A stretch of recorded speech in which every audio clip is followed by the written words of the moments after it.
The sedan market's shrinking, and so are fun sedans at that. The Accord dipped out of the market a few years back, not only with the manual, not only with the V6, but then they brought in the 2-liter turbo. They discontinued that. Last year, Toyota discontinued the TRD, V6, Camry, and if you see behind me, all we have left is the Hybrid, which is absolutely fantastic. Would I call it fun? No. Would I call it luxurious? Yes. But Hyundai has not given up on the fun sedan market. We have a 290 horsepower hopped up full-size sedan in the Sonata N Line. So today we're going to test it out in the wet conditions to see how much we can spin the front tires, but also stay to the end because we're going to look for deals on this limited. I say limited, they don't make a lot of these N-Lines. We're going to see if there are any out there in my area and see what they cost. But also we're gonna rank this. Is this a good buy here in 2025, or should you just go get the Camry Hybrid and call it a day? Let me know if you guys like this silver and pink color. This matte silver is a $1,000 option. It's absolutely stunning. 2.5 liter direct injected turbocharged 4-cylinder, 290 horsepower, 311 pound-feet of torque. Made it exclusively to an 8-speed DCT. It's quite good, as we'll find out when we hit the road. There's no manual transmission option here. I can't imagine what the take rate nowadays would be on a full-size, and I call this a full-size sedan because all the true full-size sedans left the market ages ago. You can probably get around 30 miles per gallon, especially on the highway if you're taking it easy. Elsewhere in the Sonata lineup, you can get a 2.5 liter naturally aspirated. That gives you about 191 horse. You can also get 2-liter hybrid that would compete directly against that Camry behind me, as well as the Accord Hybrid. I like how there's actually hood struts here. That's something that's very luxurious. That Camry back there has a prop stick. All right, so let's close this down and let's talk about the styling. For the 24 model year, Hyundai did refresh the front end of the Sonata and went from the catfish design to this more sleek, more aerodynamic design, I would say. It looks very similar to the non-N lines. In fact, the best way for me to tell is this small little N-line badge here in the front bumper versus the mainstream Sonatas out there. A light bar treatment on the front, very futuristic. I like how it separates it from the nighttime lights down below. The turn indicators on this vehicle are absolutely fantastic as well. 19-inch N-line wheels, they're of course exclusive. We have Pirelli P0 tires on here. They are all seasons, and they do limit the grip for this very torque heavy turbocharged powertrain. We also have the N-Line badge here on the side garnish, as well as a nice turn indicator built into the side as well. Pretty upscale if you ask me. Now as we look at the side of the Sonata N-Line, we have this side skirt design down here, black and silver handles, blacked out mirrors, blacked out daylight openings, blacked out shark fin antenna. We have the fully glass roof on this as well, and that side skirt garnish kind of finishes here on the rear bumper. Looking at the back of the Sonata, also beautiful with this refresh. They gave it the light bar treatment like we had the light bar in the front. I like the built-in spoiler here, very sleek, and I like the checkered, kind of like the checkered flag sort of pattern here built into this rear trunk lid. Hyundai logo is actually kind of hidden inside of this plastic covering here, Sonata lettering, and no one's going to miss this on the back end for anything other than an N-Line. I don't have any N-Line badging back here, but the quad tip exhausts are surely gonna give it away. Let's go and pop the trunk. Unlike the Elantra N that I reviewed a couple months ago, I don't have a rear stabilization bar behind the rear seats, for example. If I lift this up, there's no spare tire. There is room for a spare tire, but they just give you a fix a flat kit. Tons of space in here. You can fold down the seats 60/40 as well. A little handle to throw it down. Get in the back seat of the Sonata. Very comfortable. You do have a drivetrain hump in here. I believe with the refresh, they now offer all-wheel drive. Soft touch materials on the door, nice leather. Well, it looks like leather with the red stitching. Really nice materials on the door. Soft touch materials on the outside of the seat, more durable piece here on the inside. Great headroom. I have a light above me, I have a handle above me, 2 vents back here, 2 USB-Cs. This seat's really comfortable, has a nice suede on the inside, and they are perforated even in the back seat, so you are going to have a pretty comfortable experience back here. And you also have the panel roof here to let in some extra light into this cabin. Folding this down, I also have a nice armrest with some cup holders. Can't beat that. Closing the door on the Sonata, these doors actually feel amazingly heavy and quality, very luxury-like. The Bose sound system sounds great in here. Two 12-inch screens, which was new with the 24 refresh. This being a 25, of course, it carries it.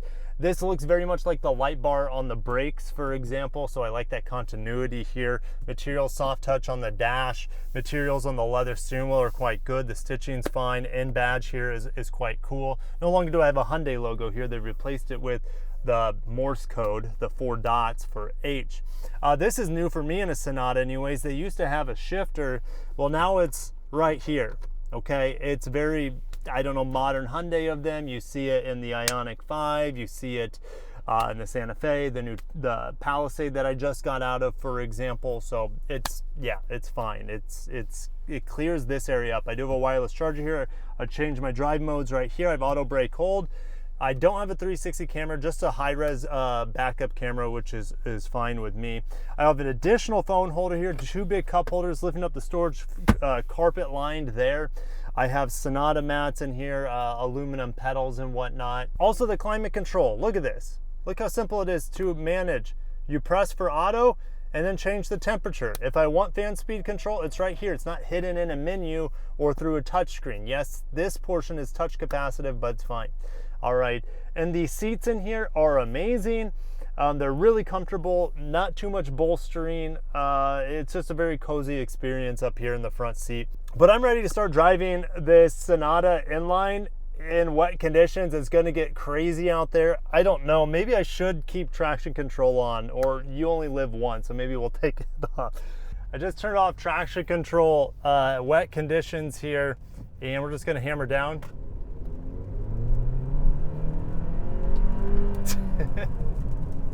Spinning its wheels all the way to 50 miles an hour there in these wet conditions. Again, these all-season tires are they're under spec'd for the capability of this powertrain. I'll leave it at that. I'm not going to throw it in the turns a whole lot. I did that in my quickie. If you want to see a different perspective, a little POV action with this car, I drove this car for a short review, threw it around the turns a bit, and you are grip limited. Absolutely. But what the surprising thing is with the Sonata N Line is that it can be what you want it to be. It can be a really luxurious, comforting car. It doesn't deny its nameplate and that it's a Sonata. Sonatas are very comfortable. They have a soft ride quality here. Even with these 19-inch wheels, the ride quality is really impressive. Nice and smooth. I never feel like it's harsh or anything. So I don't know what kind of magic they've worked into the suspension here, but it should be a much harsher ride. It weighs, gosh, what does this thing weigh? Around 3,600 pounds. It feels pretty light in the turns. Again, it doesn't have too much body roll. We'll get straight into the power here. I put traction control back on. I'm still spinning. I spun to 60 miles an hour and traction control was intervening. It's just, this thing is a hooligan car. If you think the Elantra N is a hooligan, no, that is a serious performance car. This thing, it's like, it can be your daily commuting car, but on the weekends, you can just have so much fun in this thing. All right, what about the paddle shifters? Pretty fast. Let's do it again. Pedal down. Spinning, spinning. Oh my gosh. Okay, and it is pretty loud in here. This engine, even though I've taken off all the software and speaker enhancement sounds through the software, through the touchscreen, I've disabled all that phony noise. Okay, we have an opportunity to take this. Okay, the brakes are fantastic in here. Oh gosh. Just plowing into the turn there. Man, it probably did better than what the, if you put summer tires on it. Maybe it wouldn't have handled that turn as well in this rainy, low traction. This car is just, it's so ridiculous. It's so fun.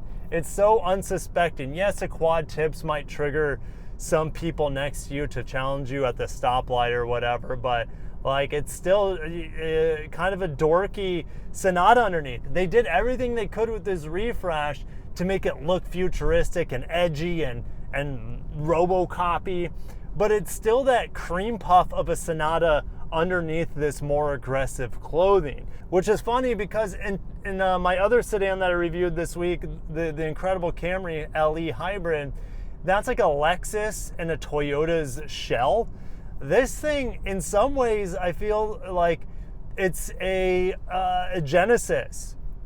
I know it's front-wheel drive, but it feels very Genesis-like. This powertrain you can find in Genesis models. I know it's tied to the front wheels and not the rear wheels, and like something like a G70, but the ride quality is so good in here. It is so fun and smile-inducing, yet you have such calm personality underlying, okay? It feels like the Sonata got, you know, it's on a little cocaine.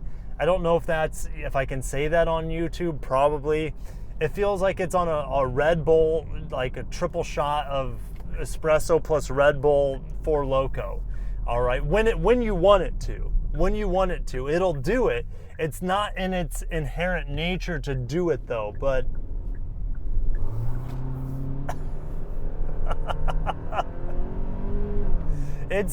I'm so reckless in here with the amount of torque and the lack of grip with these tires. It was fun in dry conditions, but just tooling around in wet conditions, it's just a hoot. So Hyundai, I'm so happy Hyundai makes this vehicle when everyone else is dipped out in America. Not only not even the Altima. The Altima doesn't have the SR anymore that I can think. It doesn't have the VC turbo. There's no longer the Sport Turbo with the 2-liter in the Accord. No longer V6 Accord. No longer manual Accord. No longer TRD Camry. There's nothing out there anymore. There was a TRD Avalon. I did review that when I started this channel. That car was awesome. But here we are. You know, this is one of the last remaining. Maybe the K5 GT as well still exists, but I haven't driven that car. In fact, I don't think I've ever seen one out on the streets. And I even saw like a Lucid Gravity today, and I've never seen, maybe not a Sonata N Line, not the post refresh. I definitely haven't seen a Kia K5 GT. So it's kind of like this weird rare unicorn. You're flying under the radar. You have tons of performance. In best case scenario, will do 0 to 60 in about 5.5 seconds, given the conditions are right, and given that you have maybe summer tires, you might be able to bring that number down even further. Spinning my tires, trying to get out in front of that truck. Oh, I forgot I was in manual mode. It keeps manual mode with the paddle shifters for so long until you hold the plus button. I do commend Hyundai for that. It'll just hold that gear for dear life. And it's like, wait, am I still in sport mode? It'll do it in any mode. Once you play the paddle shifters, it knows you want to play and it keeps you locked into the gear. It's a really fun and engaging experience.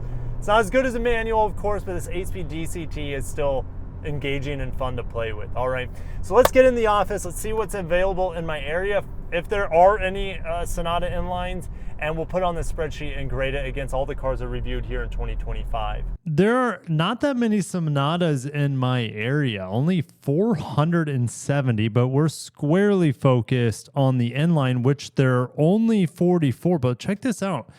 I mentioned limited, meaning that this trim level is limited in availability, but it's not the limited trim level. There's no ventilated seats, there's no head-up display or blind spot view monitor or anything, or 360 camera like you would see on a limited, but the N line here has the creme de la creme powertrain. The limited, I think, used to have the 1.6 liter turbo. I don't think that it has it anymore. I think it just has a hybrid, but I could be wrong. You Sonata people out there will let me know. So $35,000. You know, the one I reviewed today was around this price right here, $37,800. So 30, but you can get discounts, right? So there's about a $2,700 discount.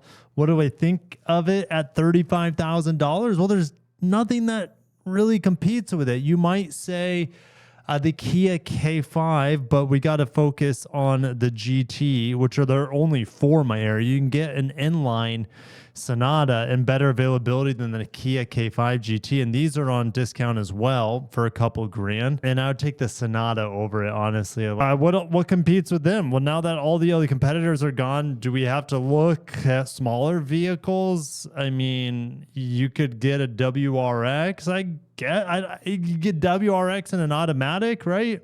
Meaning a CVT. I wouldn't touch one in a CVT. Let me see how. I'm curious though. How many of these? There are 10 CVTs and 11 manuals. WRX. Look at this. They're only 24.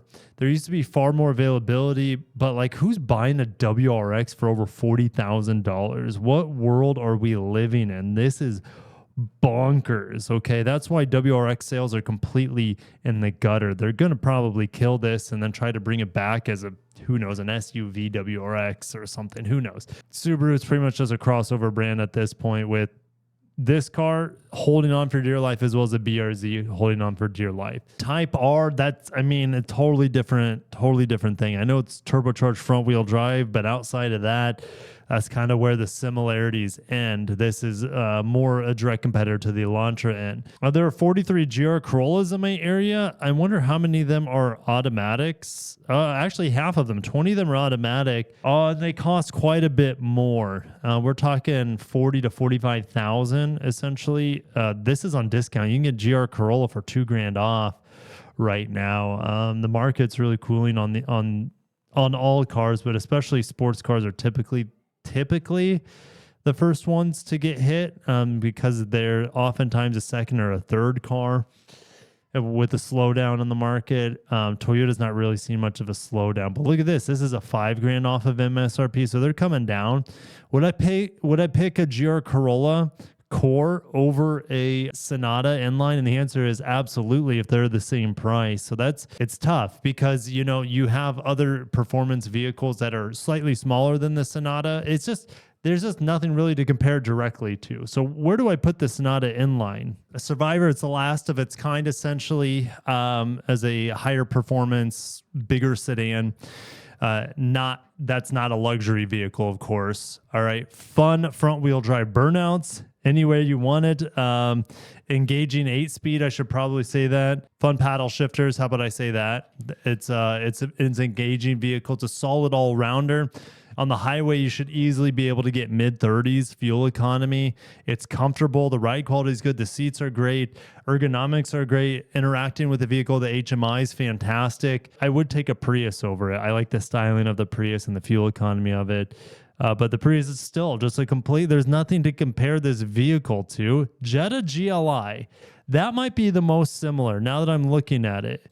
Jetta GLI, let me go back to here. There are only 27 GLIs. There's more inline Sonatas in my area. This would be tough. This would be tough for me. It would, man, you can get ventilated seats here on the Autobahn too. And I think it might have a head-up display. Ooh, I can't tell you which one I enjoy to drive more. I think the Sonata is more fun, but I think the GLI is more composed. It doesn't have its crazy amounts of torque and horsepower. The Sonata is faster, but the GLI, I would say, might handle a hair better, and it is equipped better. And you can get it for a little bit less money. So maybe it comes down to lease price. And I come back to this. And I know the GLI, the Jetta is a slightly smaller vehicle, but a Jetta is very spacious. It feels bigger than something like a Corolla, for example. But yeah, it's the closest thing I have to compare it to. And they're both they're both really fun sedans. So I'll end it there. What do you guys think? Do you think the Sonata, specifically say inline here, do you think it's a good car? Would it be better if it had all-wheel drive? Well, of course, but that increases cost, it increases weight, it increases complexity, and it might actually remove some of its fun factor, right? With how much torque you're able to put to those low traction front tires. I'll see you guys in the comments. This vehicle was a lot of fun. Sonata N Line. Really, really good car. You can see my S and A tiers are filling up. B tier is pretty full, and there's very few poor vehicles that I've driven this year. The one I have coming up is going to fall into this segment, and you won't want to miss my review on the Volvo EX90. I'm not sure if I'm going to put it in fire sale only or pay me to drive. And that's despite me putting its brother, the XC90, up in S tier. All right. Man. I'll see you guys in the next one. Have a great day. Long live the high performance, modified from the factory mainstream sedan and the Sonata N Line. Have a great day and peace.